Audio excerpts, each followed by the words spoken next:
Assalamualaikum warahmatullahi wabarakatuh. Pada video kali ini, kita akan membahas materi ekonomi kelas 10 tentang alat pembayaran. Sebelum kita membahas materi tentang alat pembayaran, berikut ada beberapa tujuan dari pembelajaran ini, yaitu: pertama, peserta didik dapat menjelaskan sejarah uang. Yang kedua, peserta didik dapat menjelaskan pengertian uang.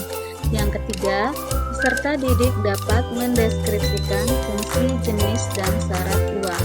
Yang keempat, peserta didik dapat mendeskripsikan unsur pengaman uang. Yang kelima, peserta didik dapat mendeskripsikan pengelolaan uang oleh Bank Indonesia. Sebelum kita masuk ke materi tentang sejarah uang, pada gambar ini kita bisa melihat bagaimana terjadinya evolusi uang. Cikal bakal uang diawali dengan kegiatan tukar-menukar barang atau disebut dengan istilah barter. Namun, seiring dengan semakin banyaknya kebutuhan manusia, maka barter mulai mengalami kesulitan. Hal ini disebabkan oleh beberapa faktor. Di antaranya, pertama adalah kesulitan untuk menemukan orang yang memiliki barang yang dibutuhkan dan mau menukarkan barangnya. Yang kedua, tidak adanya standar nilai untuk dipertukarkan. Berdasarkan permasalahan tersebut, orang mulai mencari benda atau logam yang memenuhi syarat-syarat untuk dijadikan sebagai alat pertukaran. Antara lain, yang pertama, tidak mudah rusak.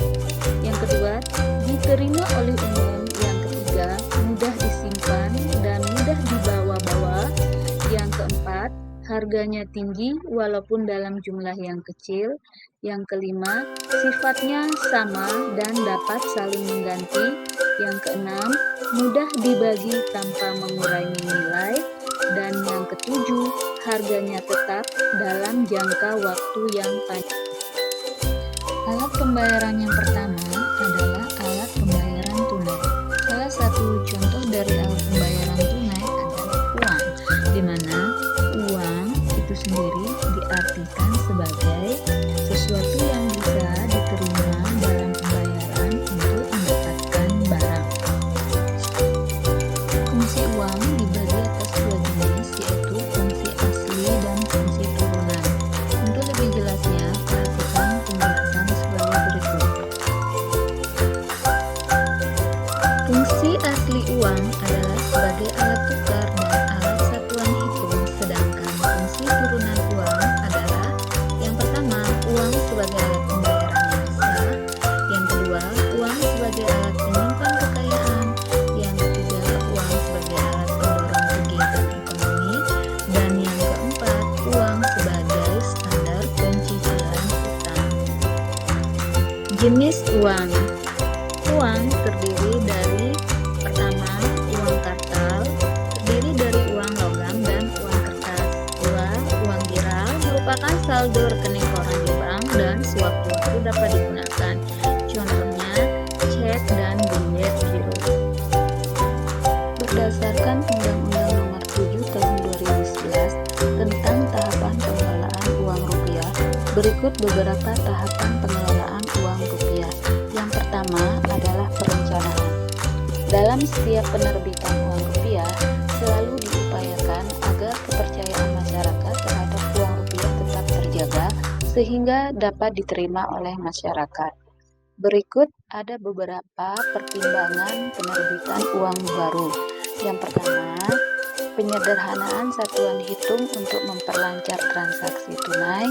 Yang kedua, nominal yang ada kurang dapat menampung perkembangan faktor ekonomi seperti inflasi dan perubahan nilai tukar, sehingga diperlukan nominal baru yang akan mempermudah satuan hitung dalam transaksi tunai. Yang ketiga, perubahan-perubahan pada uang, antara lain bahan uang dan teknik cetak. Kemudian yang kedua adalah pencetakan. Uang rupiah yang diedarkan oleh Bank Indonesia dicetak oleh perum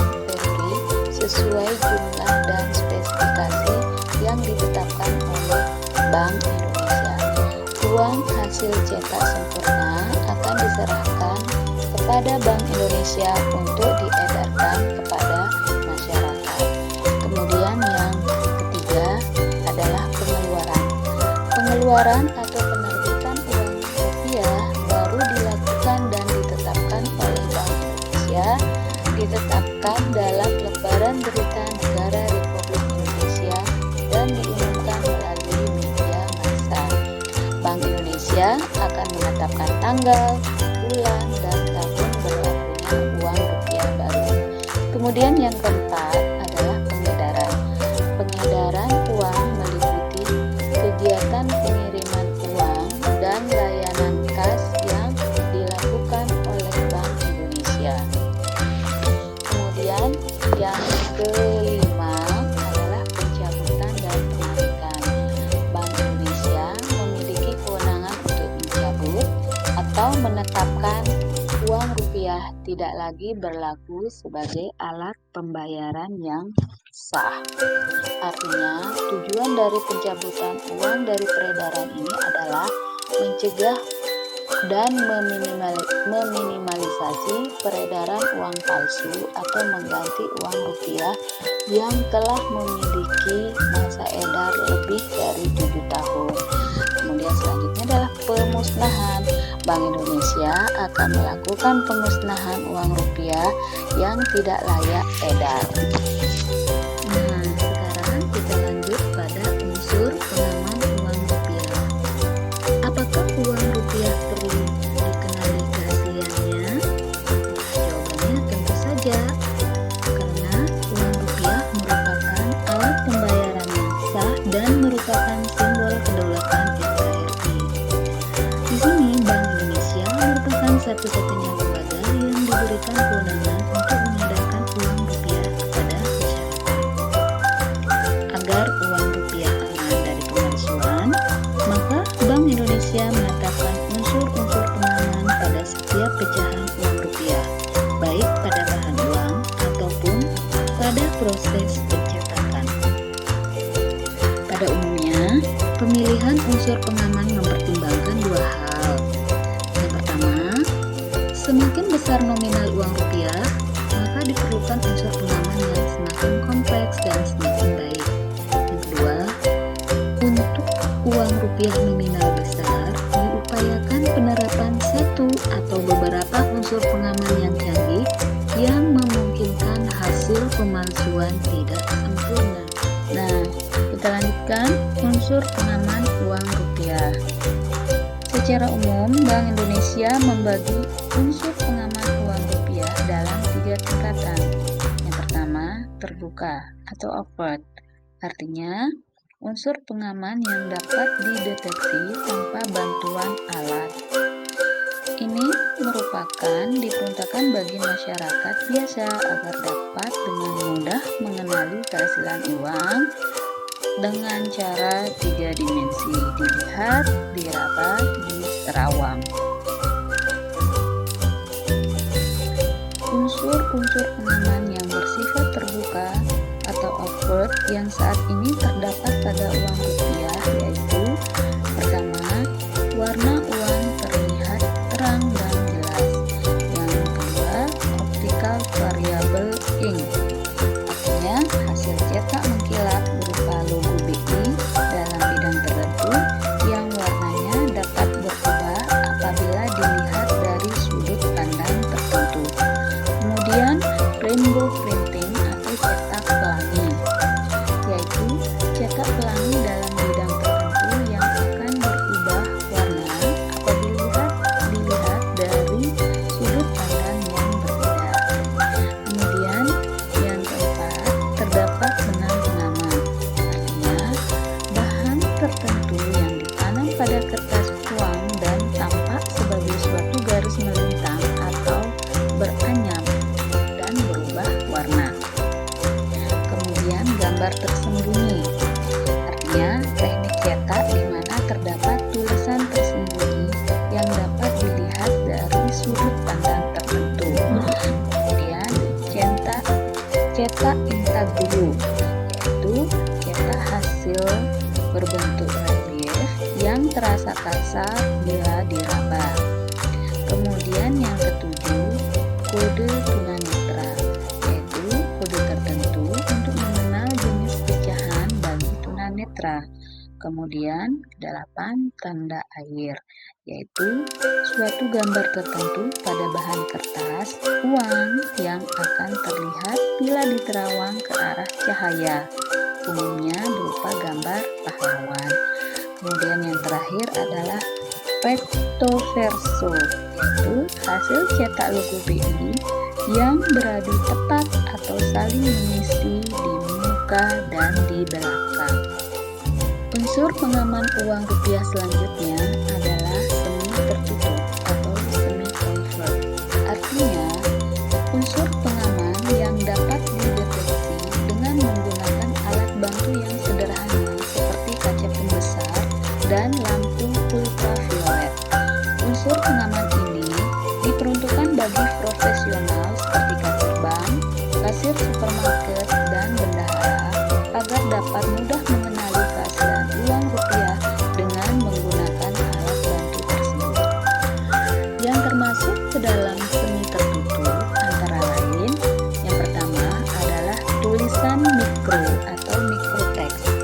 Artinya, tulisan berukuran sangat kecil yang hanya dapat dibaca dengan menggunakan kaca pembesar. Kemudian, tinta tampak atau visible ink, yaitu gambar tertentu yang dicetak dengan tinta dan tampak akan terlihat terang apabila disinari dengan lampu ultraviolet. Kemudian yang ketiga, tinta tidak tampak atau invisible ink, artinya hasil cetak tidak kasat mata yang akan memendar di bawah sinar ultraviolet.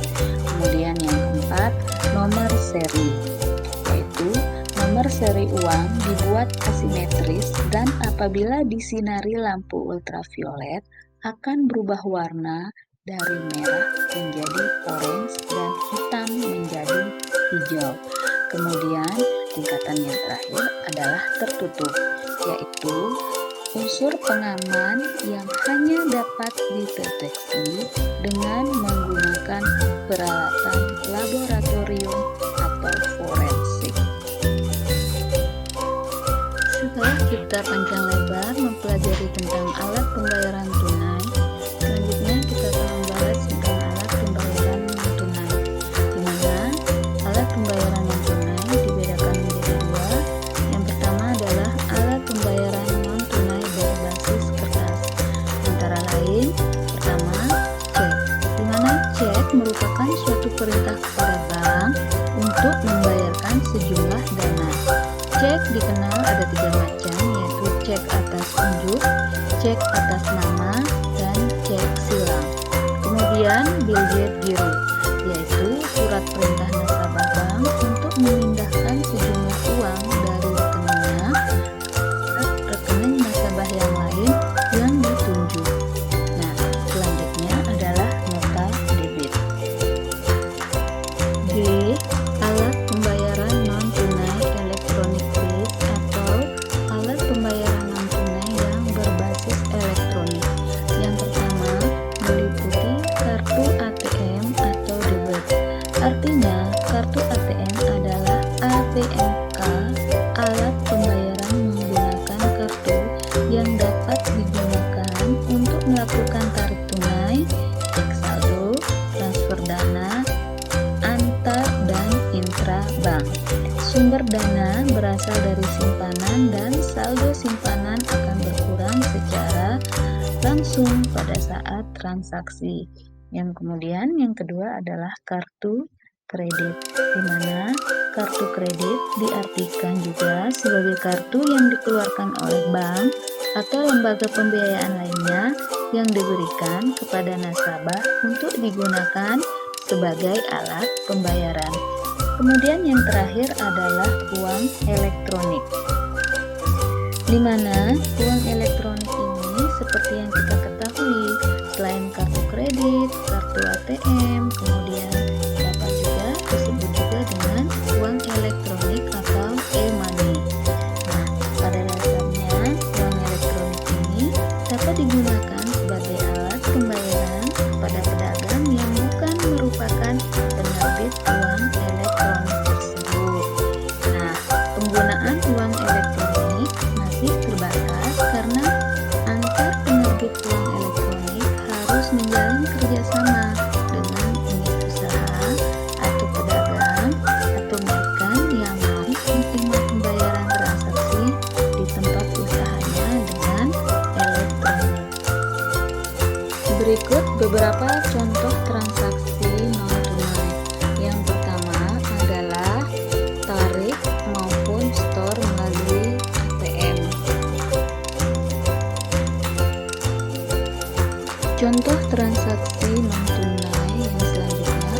belanja dengan transaksi online.